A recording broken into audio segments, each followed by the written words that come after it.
Hello and welcome to an inside edition of the Unboxing Season 24 Blu-ray. In my previous video I looked at the exterior design of the DVD, so if you want to watch that, go ahead, and if not, sit back, relax, and enjoy.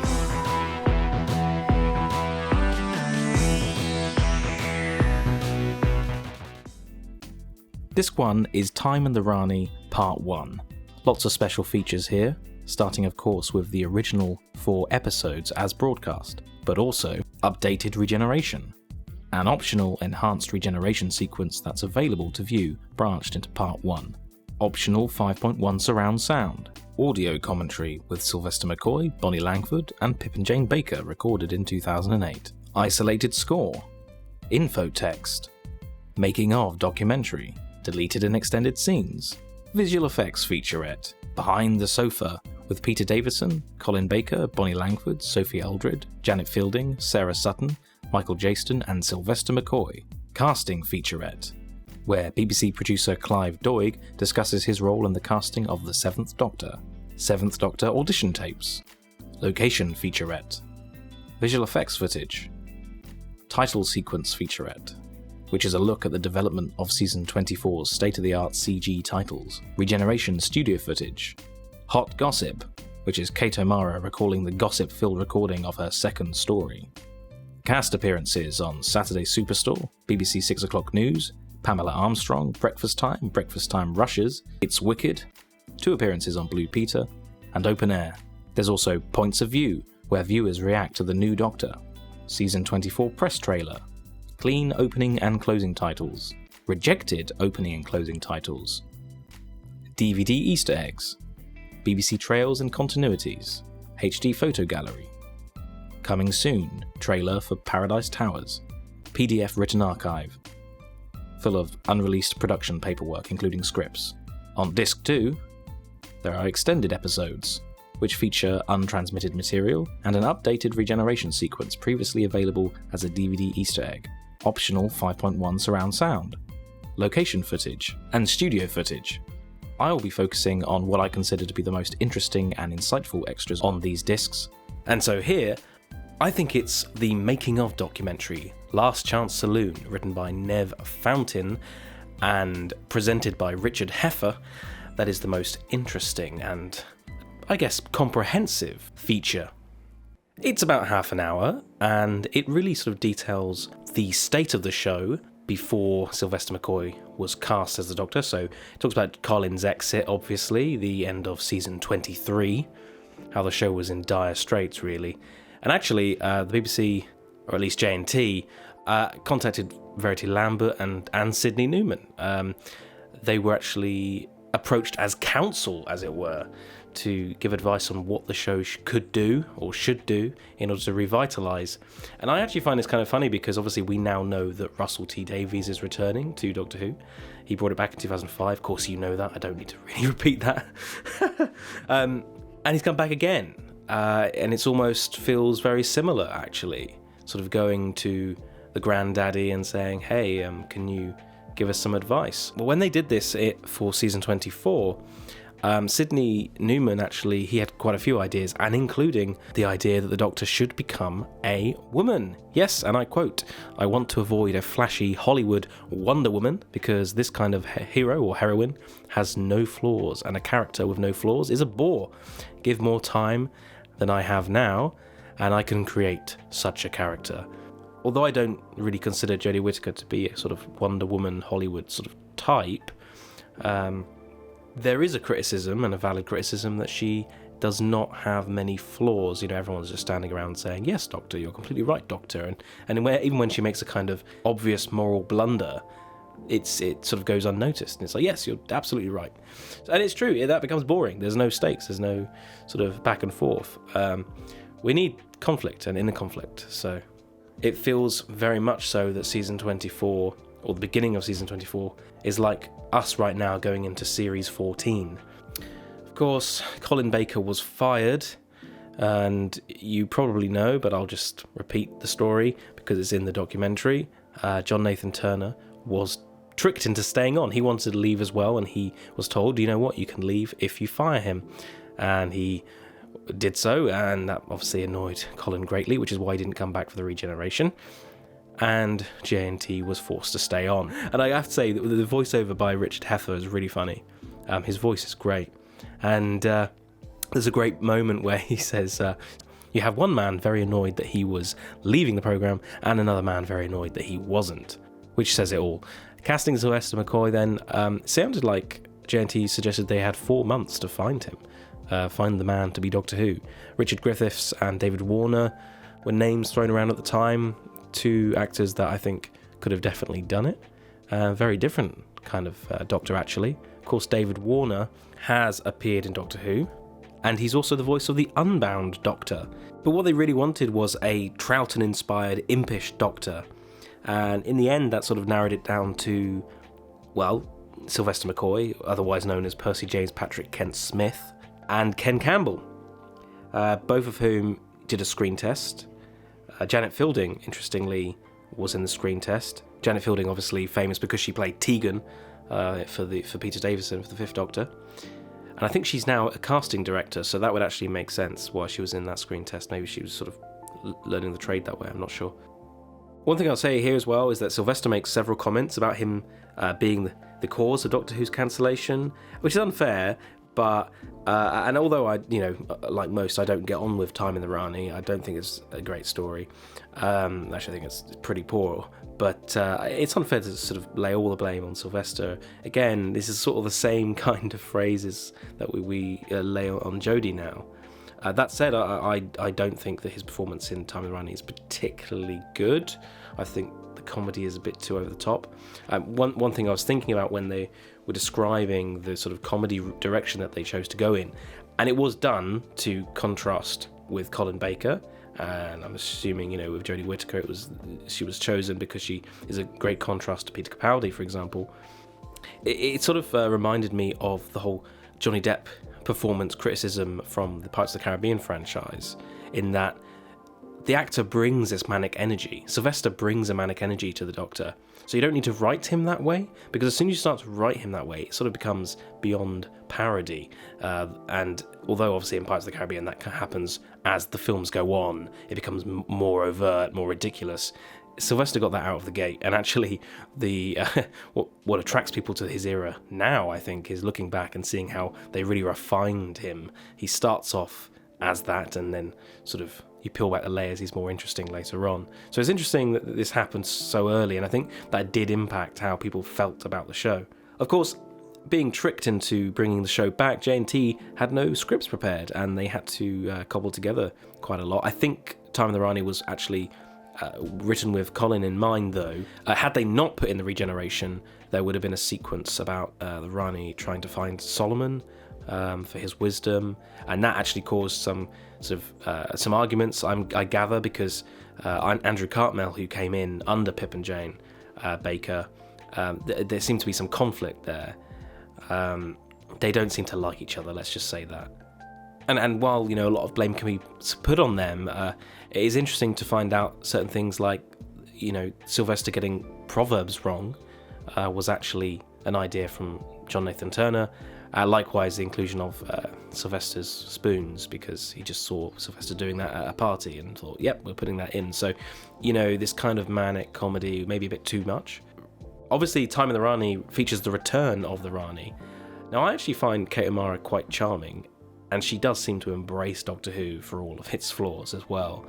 But having her pretend to be Bonnie Langford isn't my idea of a good story. I find that really grating. Being Sylvester's first outing as the Doctor, I think it's quite distracting, and I actually said the same thing in my recent review about Series 2. I did a very quick Series 2 review, no kind of deep analysis, but I mentioned for New Earth, I find it very odd. I mean, it's the Doctor's first episode outside of the Christmas special where he was introduced, where suddenly they have all this body swapping, and I think it was a bit too soon when you're trying to get used to a new Doctor, and that did grate with me then, and it grates with me now still. You're just starting to get used to this new actor, and I think it's quite off-putting to suddenly have them impersonate other people.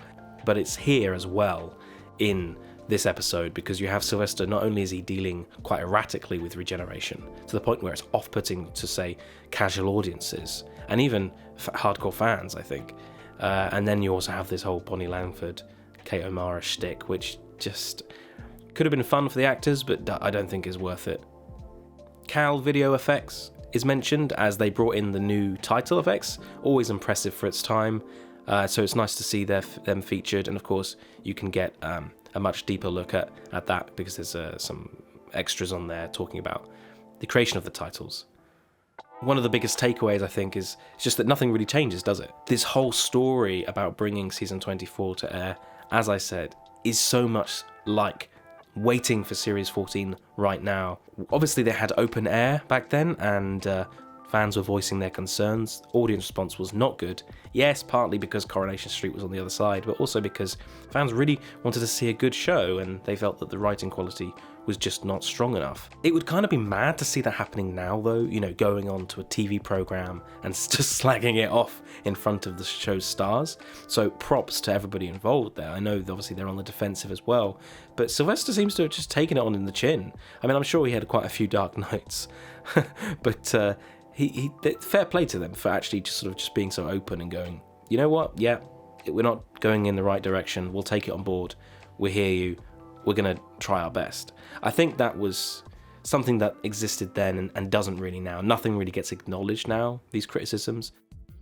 And on disc 3, that's Paradise Towers Part 1, you have the original episodes, optional 5.1 surround sound, audio commentary with actor Judy Cornwell, that's Maddie, writer Stephen Wyatt, and special sounds Supremo, Dick Mills, moderated by Mark Ayers and recorded in 2010. Isolated score, alternate score, watch the story with the rejected music score from original composer David Snell. Infotext, making of documentary. Contributors include Richard Breers, chief caretaker, Howard Cook, Pex, Catherine Cusack, Blue Kang leader, Stephen Wyatt, Andrew Cartmel, and composers David Snell and Kev McCulloch. Deleted and extended scenes, so that's footage cut from the finished episodes. Behind the Sofa, with the season 24 team. The Doctor's Table, featuring Sylvester McCoy, Bonnie Langford, Sophie Aldred, and Clive Merrison, who played the deputy chief caretaker, and they recall their time making season 24. BBC Trails and Continuities. Open Air, Richard Breer's appearance on the 17th of December 1987. Convention footage, Julie Brennan and her then husband Mark Strickson, that's Turlo, on a convention panel recorded on the 28th of May 1988. Audio archive, a fan interview with director Nicholas Mallet, recorded during production of season 24. HD photo gallery, coming soon, trailer for Delta and the Bannermen, and the all-important PDF written archive. On disc 4, so that's Paradise Towers Part 2, you have extended episodes, new for Blu-ray, optional 5.1 surround sound, location footage, nearly 3 hours of raw material from the location swimming pool scenes, studio footage, behind the scenes in studio, and that's over 4 hours of never-before-seen footage. And the best features from these two discs that I will be focusing on will be the making-of documentary and the Doctor's Table. Starting with the making-of documentary then, Horror on the High Rise, which is presented by Mark Ayers, one of the composers for the final years of Doctor Who. It's quite a nice documentary. It's just over half an hour, 34 minutes or so. It goes into a lot of detail of the creation of Paradise Towers, from inception to completion, and there's lots of fascinating tidbits that I will talk you through. Starting though, I want to just say that I don't think this is as good a documentary as Last Chance Saloon. Being as it is presented by Mark Ayers, who is not a presenter, I think his performance is a little weak, but it's quite nice still to have a member of the team talking and giving a sort of fresh new voice to the overall story.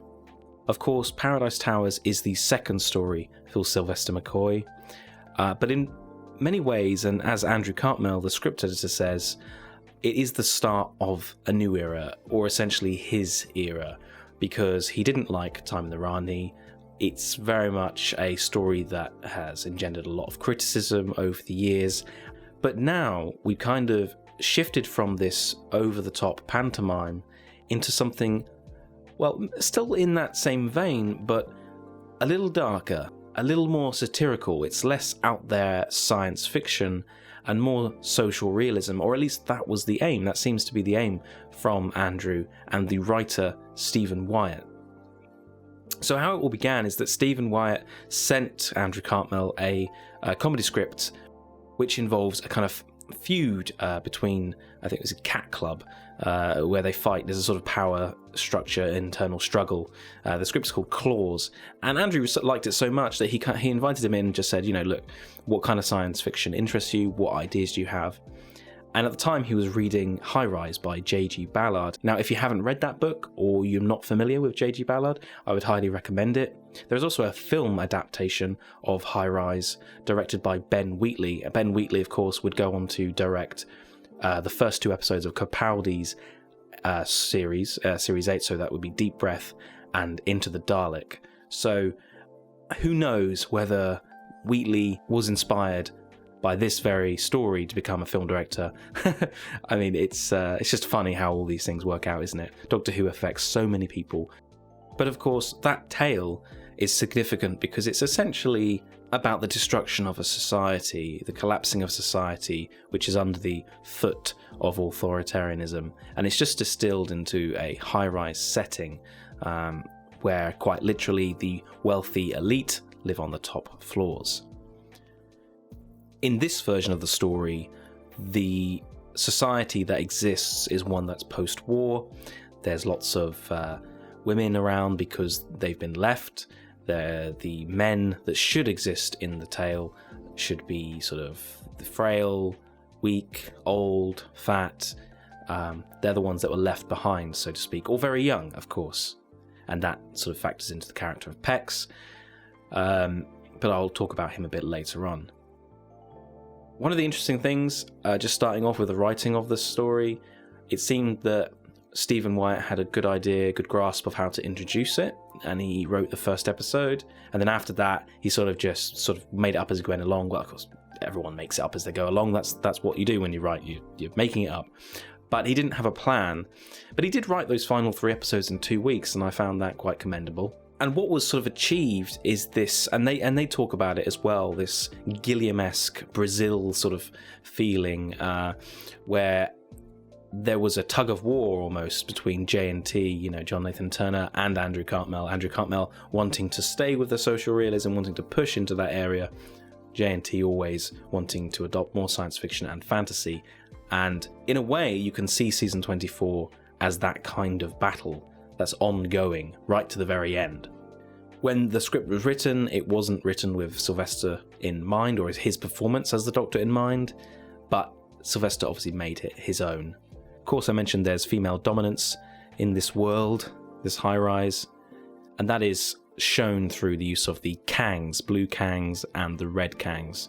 And they chose women, I think Andrew said, because he wanted it to not be sort of a complete rip-off of Lord of the Flies, and just sort of making it not boys was the easiest way to do that, and that's fair enough. One of the aspects that isn't obviously achieved, I mentioned that the caretakers are meant to be old and fat, left behind by war. In the casting, they didn't actually achieve that, and so there's a note there where the creators were trying to always get the most unfit actors to the front to be seen by camera first. The casting directors, obviously going for the most attractive people, didn't quite get what the script was going for. And this is something that happens a lot when you're making something. You have to be really sure that people understand what message you're going for, or what story you're actually trying to tell. And it seems in the 80s they had the same problem. It's an ongoing issue. On that, the society in Paradise Towers is ruled by rules, and the rule book that the caretakers adhere to is just too thin. Really, it should be a fat old wedge, a kind of yellow pages with sort of compendium of rule after rule after rule, seeing as they cite them. And again, that's kind of odd that the production team, the designers and prop makers didn't think, this needs to be just a huge tome for them to carry around, or unfurl, whatever way you want to do it. And they went for this sort of small pockets edition. It doesn't quite work. It doesn't really get the message across. And simple things like that are maybe easy to miss, but they really should be clamped out very, very quickly, stamped out. Similar with the performance of Richard Breers, who plays the chief caretaker. Great actor, but perhaps a bit too hammy, especially towards the end when he becomes zombified. Interestingly, his wife, Anne Davis, worked with Hartnell in a Dalek episode back in the very, very first few series. I can't remember which one. Something about the acting in these things, I always have to remind myself that yes, there's overacting, of course, but this is kind of an issue with all of the shows made in that time, especially because they were still sort of made like plays or teleplays, you know, just studio sets, and it was more theatrical. So you have to kind of look at everything through that lens, but even still, much of the acting in this episode is just a bit too panto. You have Pex, so he's the young blood. Again, they didn't really cast the right person. He was meant to be a big, muscly guy, a sort of vigilante character, a riff on Sylvester Stallone, that kind of person who was popular at the time with their movies. But they found that big, muscly guys don't tend to be great actors, especially not in a sort of satire, comedy sort of way. They can't really send themselves up very well. So they just grabbed a better actor rather than a muscle man. But still, it does fall short of the point, I think. One of the successes has to be the production design more generally, in that the corridors were designed to have graffiti. It was quite realistic. That was a note by the writer. He wanted dirty corridors. He didn't like the sort of pristine, immaculate white corridors that are so often seen in Doctor Who. Originally, they were going to have a tentacle sort of octopus monster at the bottom of the high-rise, but J&T objected, saying that no, we've had problems with tentacles before. So the robot was invented, and the robots obviously have been a subject of much contention for many years since, particularly the one in the swimming pool. The swimming pool attack is kind of interesting, but here's a bit of behind-the-scenes info, right? So there was actually shot in an Iraqi millionaire's mansion, and because there was no power or water, they had to actually ship the water in. So everything was just completely freezing, and Bonnie Langford, poor girl, had to do that scene over and over and over for hours, just freezing her tits off. They got into trouble, a little bit of trouble, for the inclusion of a knife, and Andrew Cartmel says that the trouble is with Doctor Who, you want it to be surreal, you want it to be horrifying, but as soon as you just get out a knife, it's urban realism. I mean, I think that's more true in the 80s rather than today. It's just the kind of show they were making. Then, of course, there's the problem with two composers. I mentioned in the rundown that there is a way you can watch the episodes with the original composition that was rejected and the final composition of the final score. With the original one, it was by David Snell, and he sort of had an orchestral background. He was writing for electronic, though, because in those days Doctor Who didn't have the budget for orchestral performances. But yeah, he got knocked back. He actually he received quite a harsh letter, I felt, sort of rejecting him and what he did, and he was replaced by Kev McCulloch, who, you know, his score was what went out, what transmitted, and what you would enjoy if you watched the standard edition. In fact, because of the sort of switching musicians, he actually had to do all of the 4 episodes just in a week. He did all the music in a week, which is incredible, really, when you think about it. It's funny listening to the crew talk. As I say, getting your ideas across and executing them is the hard part, really. You may even have a solid script, but communicating that to a whole team, if you don't use points of reference, it can be very difficult to not get what you want. So the summary, I think, on sort of, I would say, and I think it's what I get from the cast, is that it's had very good intentions. There was great black humour. In fact, I think many of them felt that it should have been the first story, because it would have just set out what they wanted to do with this era of Doctor Who. But it became more pantomime simply because key details were missed by the crew and perhaps even the cast. They didn't really get what was going on, and if you read High Rise and you watch the film especially, you would have a better idea of maybe what the writer was going for. So a very interesting documentary. Short, as I say, 34 minutes, but it tells you everything you need to know about that story if you want to endure it. I know a lot of people don't like this one as well. I think it's marginally better than Time in the RANI of what I've seen. Haven't watched it all.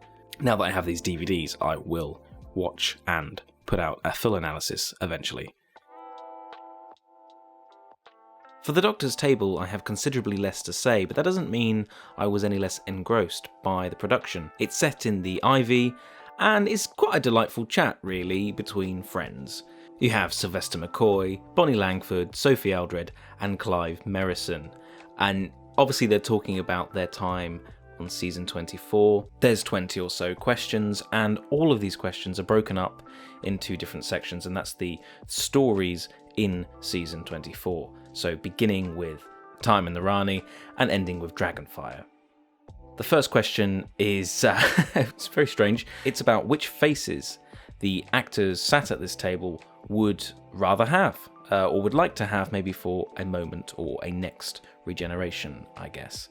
And obviously they discuss who that could be. Sylve chooses Buster Keaton, but there's quite a few that are spoken about. And as I think was shown in the trailer for the season 24 box set, Merrison says Lassie, which is quite funny. And it's really this kind of fare that continues throughout the programme. I must say what I liked about it was just seeing these people who are obviously great friends or great company to each other, just chat and have a laugh and drink and be generally quite merry about their time on Doctor Who. And there's some interesting bits that come up from their conversation. Quite nice things, actually. Bonnie Langford talks about the impression that Kate O'Mara did of her when the RANI was pretending to be Melody Bush. And Bonnie Langford says that actually she kind of felt it was an honour.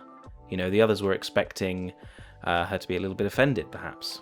But no, she found it actually quite an honour for Kate O'Mara to be doing an impersonation of her, which is great. They play a game of Snog, Marry, Avoid. In fact, they actually play several games of Snog, Marry, Avoid. There's a question of which is the worst flat you ever lived in. Of course, a reference to this section that I'm actually reviewing right now, Paradise Towers. Which famous person would you kidnap was also a question. Would you be a cannibal? A little conversation emerges with Sophie Aldred, who I didn't know, but is a vegan, and she says that she has the luxury of being a vegan because of the time she lives in. And I think that's a really good point. There's a story about Richard Breers. There's a conversation about wall scroll, graffiti, and any crime that they may have committed. The classic Spacebuster history question, you know, where would you go? They talk a little bit about Ken Dodd, who's of course quite a popular entertainer here in the UK. The question, what's the most fun you've had in Wales? Brings quite a lot of humour, especially from Merrison, when he basically says, well, there was this woman. What's the coldest you've ever been is a question. Then there's also a story about Patricia Quinn. And then the final question was, how did Sylvester do as the Doctor? Now, I didn't mention every question there, because there's quite a lot, but that's the ones that sort of stuck out to me the most. There's some real gems hidden within. Of course, when they talk about Sylvester, they give a glowing review, and I would say that he did do well. Season 24 isn't the best. I don't think anyone's in a good light, really, especially in the first half. And even Sylvester, I feel, is a little out of his depth at that time. But he is on top form here. Around the Doctor's Table, he's so funny, very witty. Well, all of them are, you know. And they're just charming people, and I hope that that is indicative of who they actually are off-screen as well as on-screen, because you never know with famous people. But it was truly a delight to watch, and that's why I wanted to just mention it here. Okay, let's move on to Discs 5 and 6. So on Disc 5, that's Delta and the Bannermen Part 1, you have the original episodes, all 3 episodes as broadcast in 1987. Optional 5.1 surround sound, audio commentary with Sylvester McCoy, Sarah Griffiths, that's the person who's playing Ray, script editor Andrew Cartmel, and director Chris Clough, recorded in 2008. Isolated score, listen to Kev McCulloch's incidental music. Info text, production information and trivia available via an optional subtitle track. A making of documentary, new for Blu-ray, with contributions from Sylvester McCoy, Bonnie Langford, Sarah Griffiths, Belinda Main, that's Delta, David Kinder, or Kinder, that's Billy, Andrew Cartmel, and stunt performer Roy Scammell. Then there's 50 Years in the TARDIS, an interview with Bonnie Langford recorded in 2013 for the 12th Doctor announcement. 50th Anniversary Archive, another interview with Bonnie Langford recorded at the 50th Anniversary Convention. Behind the Sofa, that's Sylvester McCoy, Bonnie Langford, Sophie Aldred, Peter Davison, Janet Fielding, Sarah Sutton, Colin Baker and Michael Jaston as they head on holiday to Wales 1959. Hugh Lloyd interview. Hugh Lloyd discusses his career and his Delta character Goronwy. Wales Today, a location report broadcast on the 3rd of the 7th, 87. But first this, a location report broadcast on a children's magazine show, 31st of the 8th, 87. But first this, Rushes, an extended compilation of location footage and interviews. Going live, Sylvester McCoy's appearance on the 14th, 11th, 87. Did you see? Broadcast 22nd of the 11th, 87. Noel Edmonds Saturday Roadshow. Sylvester McCoy faces Judge Noel Edmonds on the Roadshow segment of Clown Court, broadcast to the 8th, 10th, 88. BBC Trails and Continuities. HD Photo Gallery. And the PDF Written Archive. Disc 6, that's Delta and the Bannermen Part 2. You have extended episodes. New for Blu-ray, of course, a special edition of the story featuring untransmitted material.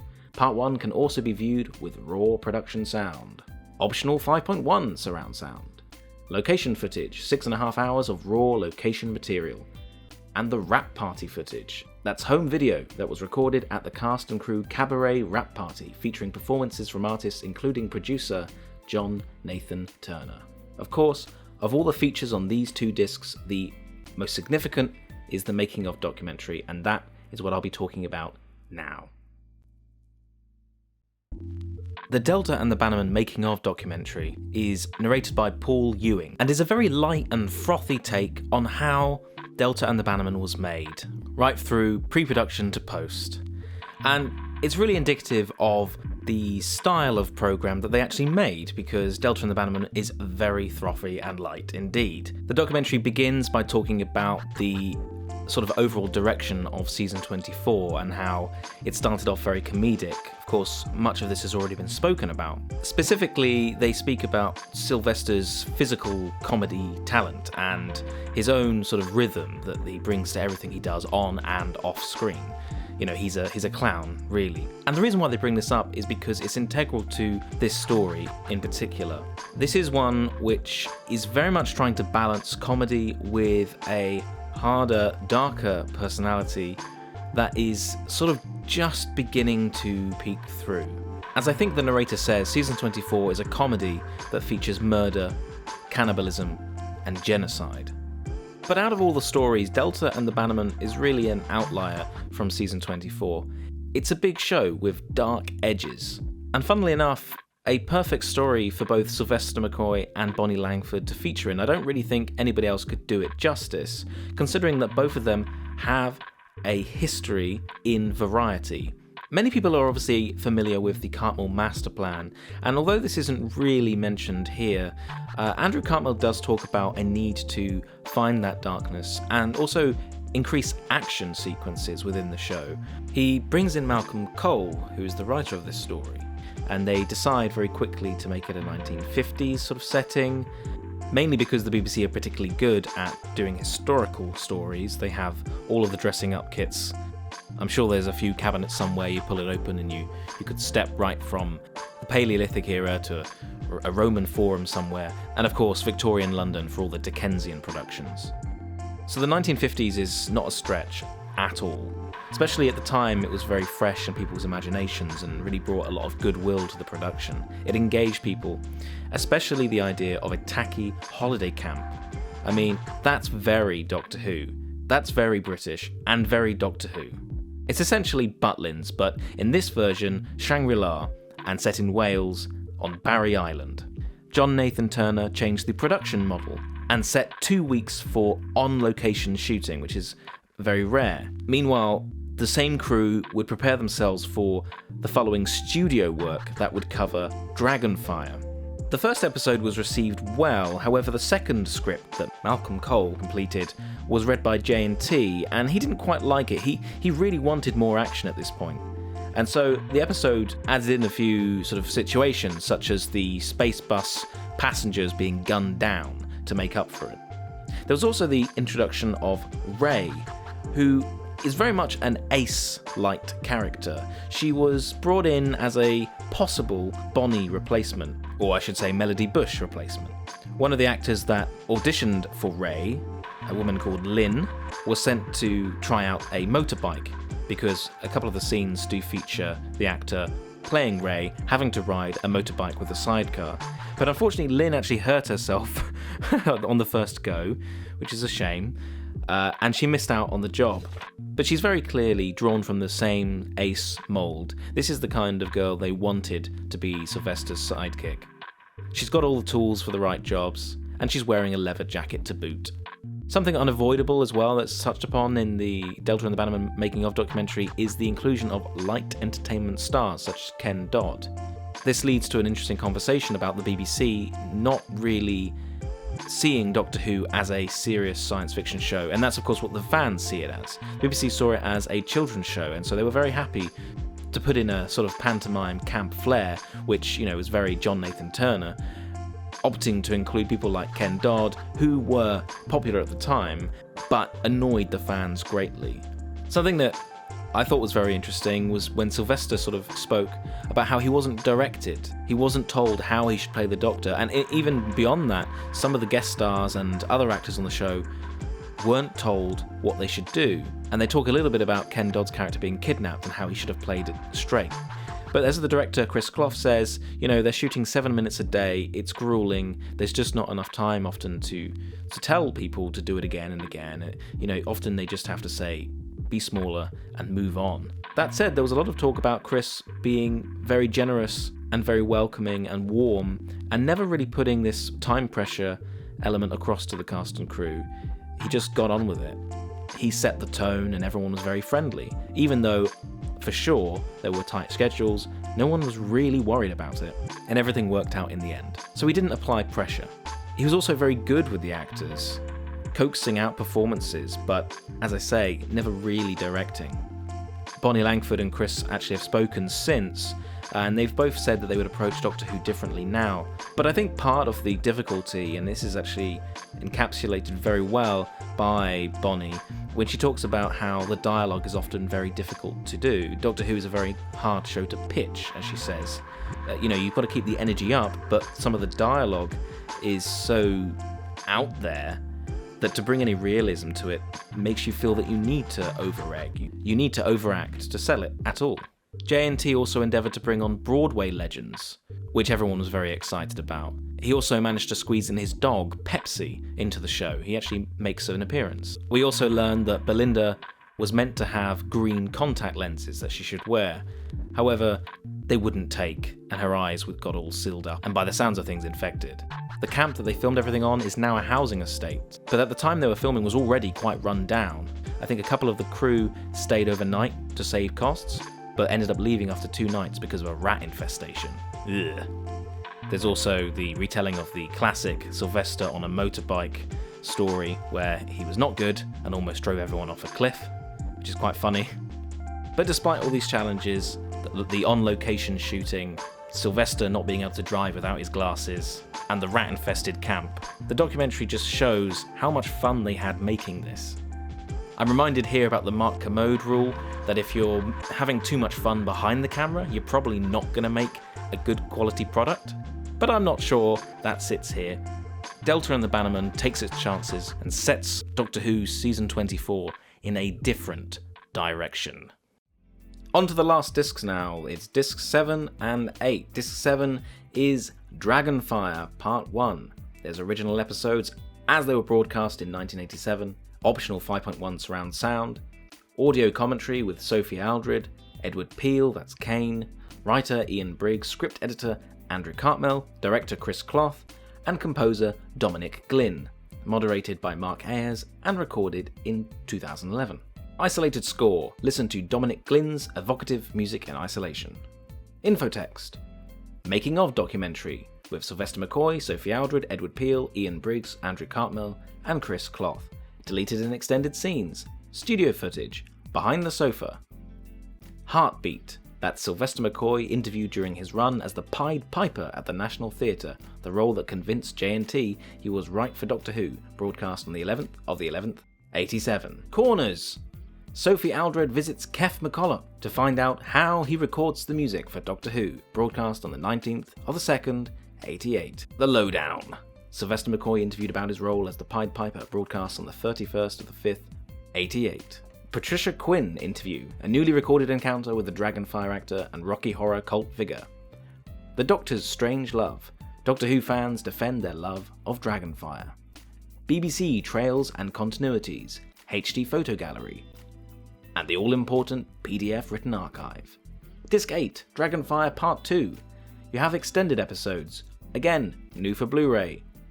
A special edition of the story featuring untransmitted material with dual mono or 5.1 surround sound. Part 2 only exists in a low-quality VHS but has been incorporated as seamlessly as possible. Here's to the Future, a feature-length documentary charting the dawn of this new era. Contributors include Sylvester McCoy, Bonnie Langford, Andrew Cartmel, production secretary Kate Esteele, and director Chris Clough. And the last couple of features now. In Conversation, Matthew Sweet interviews Sylvester McCoy about his life, career, and time as the 7th Doctor. And of course, 24 Carat. The 7th Doctor and Mel are reunited in this specially shot mini-episode made to promote the launch of the Season 24 box set. That's the trailer, essentially, starring Sylvester McCoy and Bonnie Langford, written and directed by Peter McTee.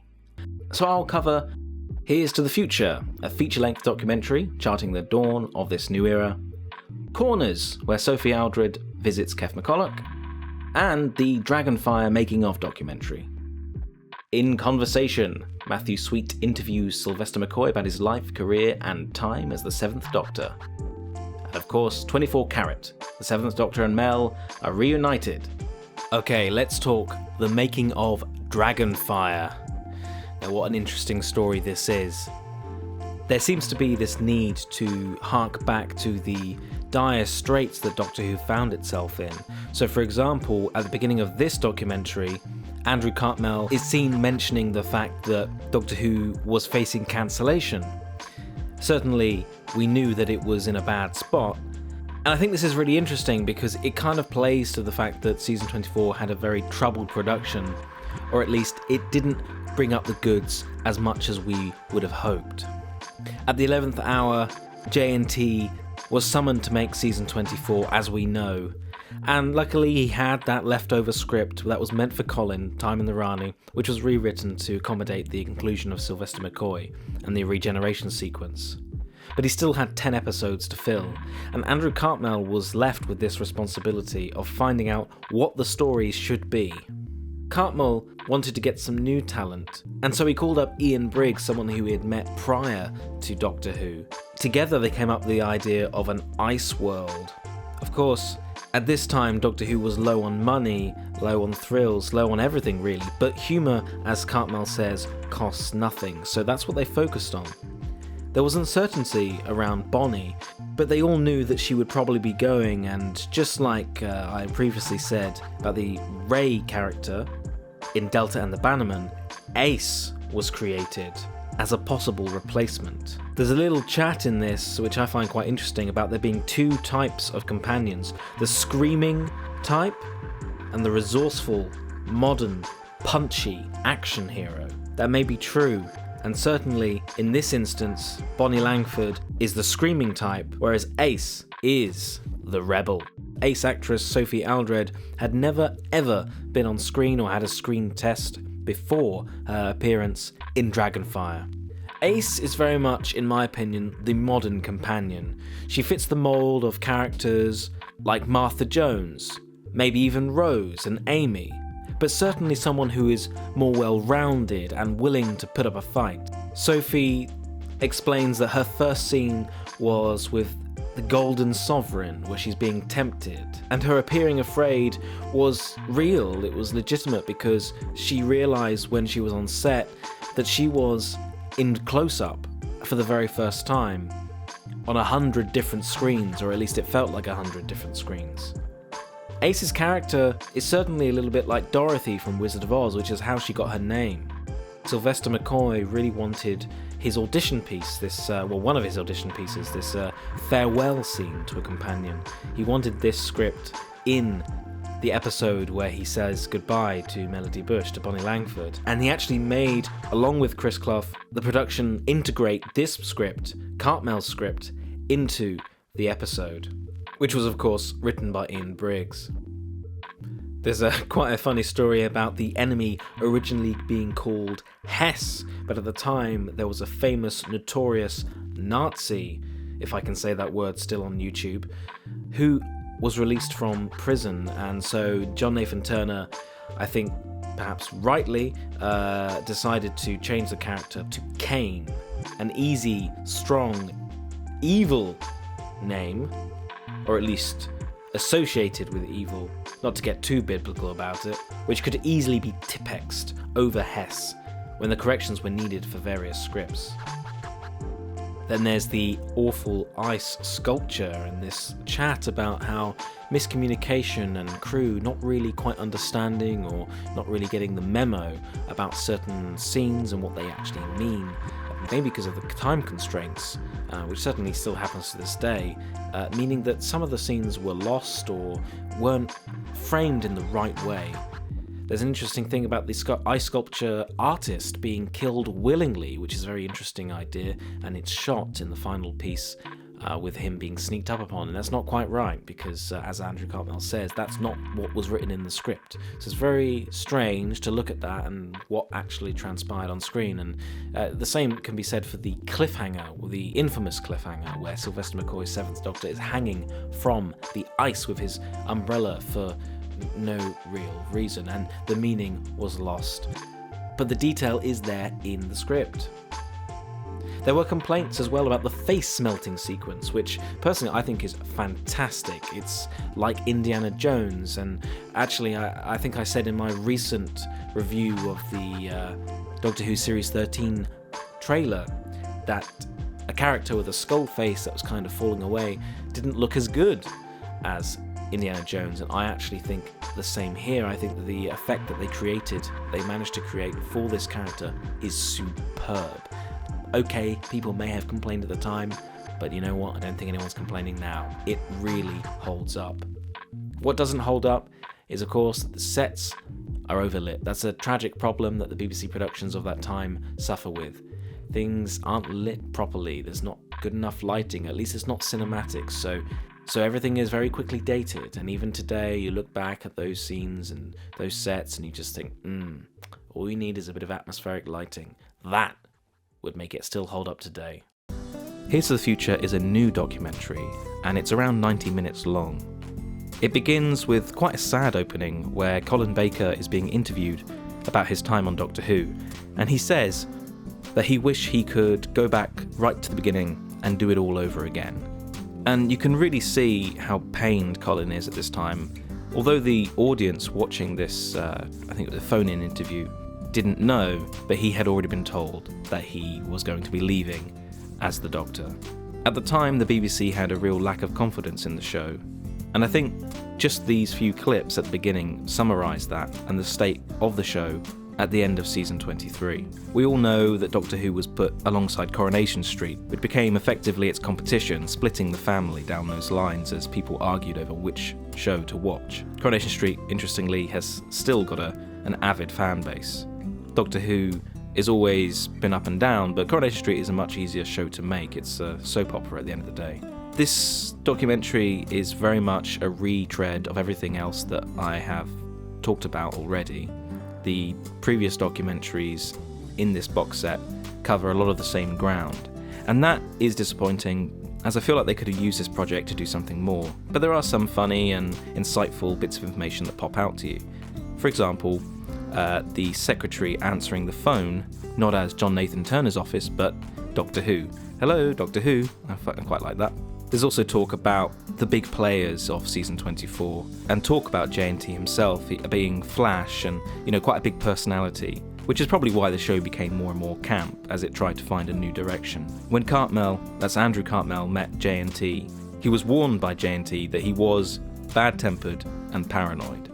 And I find this quite interesting, especially as they go on to talk about how, with this season and the trust that he had in Andrew, he actually took his foot off the pedal a little bit and let them just get on with it, especially allowing Andrew Cartmel to find new talent and give them their big break on Doctor Who.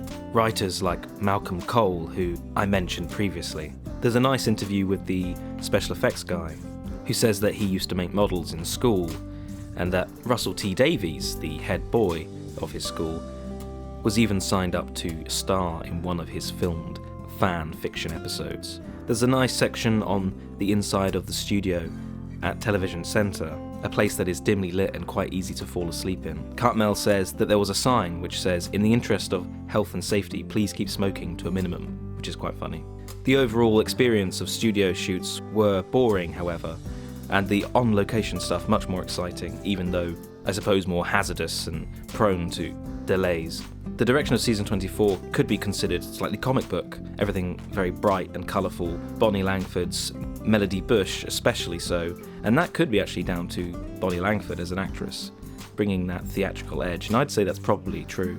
At this point the show was very much crafted around Bonnie and not Sylvester, because Sylvester was really finding his footing, and Bonnie was the only continuity, let's say, for the audience. There was a discussion about a writer's room, and I find this quite interesting because obviously now we talk a lot about whether that would benefit Doctor Who.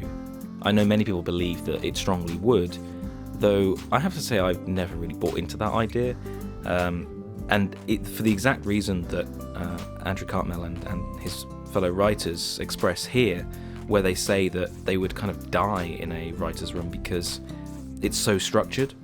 Whereas meeting every so often, exchanging ideas, notes, thoughts, but not really adhering to a sort of 9-to-5 schedule in an office, doesn't hinder their writing, but stimulates it.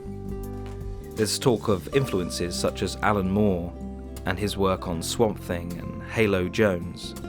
There's even a comment where Mary Poppins could be seen as a influence for Sylvester McCoy's Doctor, especially with the turn of phrases that he became so familiar with in Time in the RANI. The one thing that is brilliant about this documentary is the wealth of behind-the-scenes footage, especially that which shows Sylvester doing improvisation inspired by his days on the Ken Campbell Roadshow.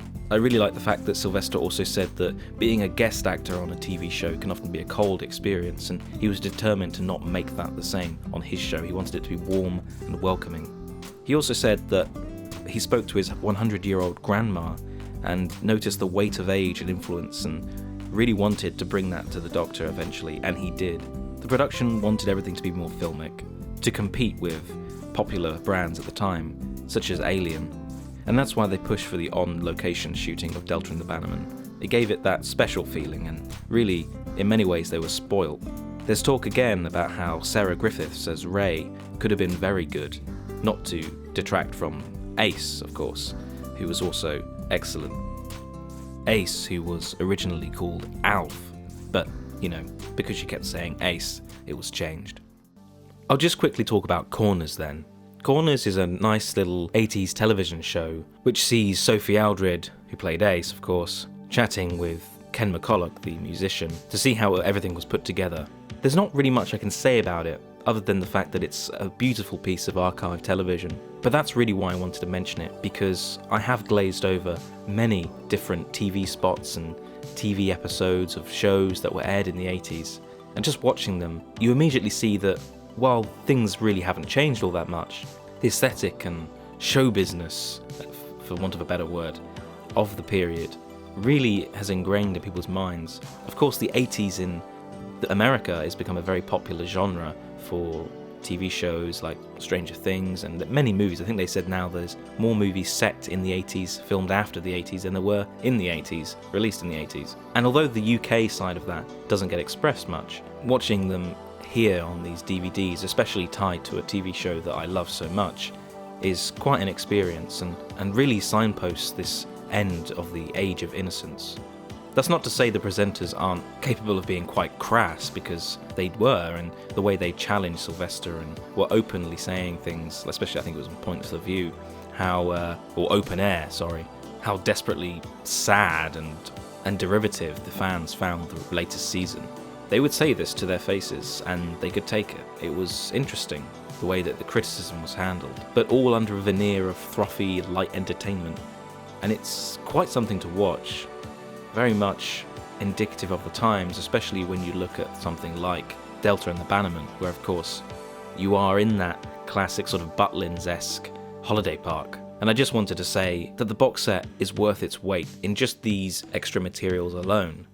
The behind the scenes and news and TV spots really make for quite an eclectic mix that are just wonderful to behold once again. Sylvester McCoy in conversation with Matthew Sweet. Wow, where do you begin with something like this? What a fantastic orator both of them are. And there's this quote that Matthew says where he was called the human bomb, and he's been going off ever since. And you know, it's so true, because Sylvester is just non-stop anarchy in many ways. He just doesn't stop. He is completely mad, completely batty, who the Doctor may be if he was a real person. Somewhere between Hartnell, Sylvester and Tom Baker lies the truth there.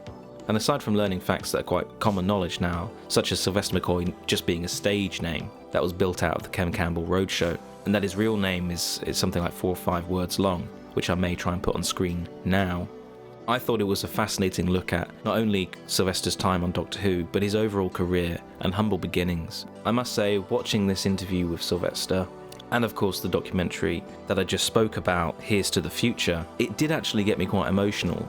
And I'm not at all sure why. I mean, there was obviously this pure sense of nostalgia and looking back at a great time, but I think also this sense of them being misunderstood, the way that they were savaged by the press then and even still now by some fans, but also the fact that fans are now coming to them, especially children, and saying, you know, Sylvester's my favourite Doctor, when for so long he thought he was the worst. And this kind of humility, and it touches me. It's also the thing that makes me very wary whenever I do reviews of the modern era, which I'm about to do actually with the airing of Series 13, because I'm not a fan of Jodie's Doctor, I'm not a fan of the era at all, and I do wonder whether it will be looked back upon in years' time more fondly than it is now. I hope so, purely for the simple fact that many people worked very hard to make it. But I'm not sure it will ever survive the Timeless Children unless that's retconned, to be fair. This interview is a must-watch for Doctor Who fans, and fans of Sylvester alone. I don't want to spoil it, so that's why I'm just keeping this nice and short, but I really think you should watch it to get a handle on the man that is quite honestly effervescent and hard to pin down. An incredible spirit that deserves more respect than the press or fans give him even to this day.